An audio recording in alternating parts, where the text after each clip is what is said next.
Mark நாணயங்கள் என்பது கிமு 6ஆம் நூற்றாண்டு முதல் கிபி 3ஆம் நூற்றாண்டு வரை பண்டைய இந்தியாவில் பயன்படுத்தப்பட்ட உலோகத் தகடுகளில் பல்வேறு சின்னங்களை முத்திரை குத்தி உருவாக்கப்பட்ட இந்தியாவின் முதல் நாணயங்கள். இவை முத்திரை காசுகள் அல்லது ஆகாட் நாணயங்கள் என்று கூறினார்கள். மேலும் இவை பண பரிவர்த்தனையில் ஒரு முக்கிய பங்கு வகித்தது. இதை எப்படி உருவாக்குறாங்கன்னா, வெள்ளி அல்லது செம்பு போன்ற உலோகத் தகடுகளை வெட்டி அதன் ஒரு பக்கத்தில் 1 முதல் 5 வரை பல்வேறு சின்னங்களை, அதாவது சூரியன், விலங்கு, மலை அப்படிங்கிற மாதிரி முத்திரை குத்தி இவை தயாரிக்கப்படுகின்றன.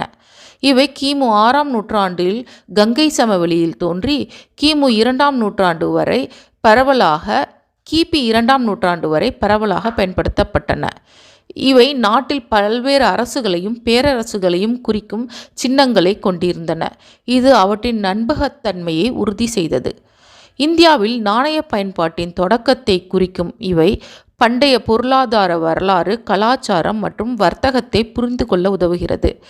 இதுக்கு ஏன் பஞ்ச் மார்க் நாணயம் அப்படின்னு வந்துச்சுன்னா, உலோக தகட்டில் பஞ்ச் பண்ணி குத்தப்பட்டதால் இதுக்கு இந்த பெயர் ஏற்பட்டது. சுருக்கமாக பஞ்ச் மார்க் நாணயங்கள் பண்டைய இந்தியாவின் முதல் பண வடிவம்.